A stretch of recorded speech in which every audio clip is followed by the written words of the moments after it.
name is Seti Babaeian, and I work in the intake office of the George Mason Center for Community Mental Health.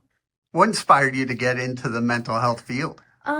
My aunt inspired me and kind of my family around me. I grew up with a distant cousin who had a lot of learning disabilities, who needed a lot of mental health resources, which wasn't provided. So I wanted to be a part of that and help other people and even my own family to provide those resources that is kind of hard to obtain at some points in life.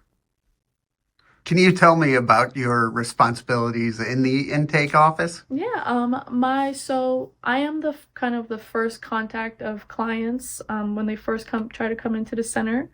I get their kind of background history and concerns and goals they have for therapy, why they want to continue therapy or why they want to have assessment done, things like that.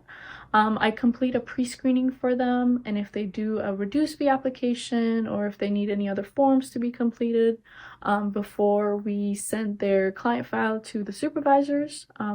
From then on, the supervisors will match them with the best therapist from the pre-screening form that I completed with them. And for me, I live with bipolar disorder Mm-hmm. too. And one of the toughest things was getting enough confidence to call a Yeah, therapist and all that. Do you see that when you talk to people, that people absolutely. are nervous? Absolutely, absolutely. There's a lot of times where I kind of have to be able to use different wordings or different ways to help them out, bring those kind of confidence and to be able to talk to even me about some things that their history or background. But I do see that even just calling and trying to make an appointment makes a big difference in your own self-confidence and kind of you're going in that direction that you were hoping to go into. So things like that, I definitely do see that. Yep. What has it been like getting experience here at the center? Oh, it has been just, it's really the foundation of my career, I would say. I started out as a volunteer in the protocol office. Then I took the class after that and kind of stayed in the protocol office as a lead intern. From then on, I was also a part of the lab that is in the center as well. We do different kinds of research with parents and adolescents. And that kind of also opened up for me to be able to work and be a staff in the intake office. How important is the use of empathy for your job here? Very, very, very important. Even working with other staff or even the clients or anyone who's looking for help, just even giving directions or things like that. Empathy is like the number one thing here. You have to be open-minded, you have to have perspective, and be able to kind of put yourself in their other people's position as well, and be able to kind of make different road waves for them.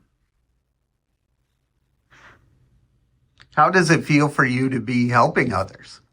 It feels great. It feels it. I can't compare the feeling to other things because it's just so different. You're doing it not in a direct way, but in kind of passive way and like different directions. So it does definitely feel good and it makes me hopeful for my future career as well. What do you do to help your own mental health? I try to run a few times a week, I at least. I also have my own therapist as well. Sometimes it is hard to just be the first point of contact and be hearing everyone else's Right. kind of concerns and things they're going through in life, and not having anyone to talk, be able to kind of give your own emotional concerns too. It's tough. So having a therapist available for me, it has helped me a lot.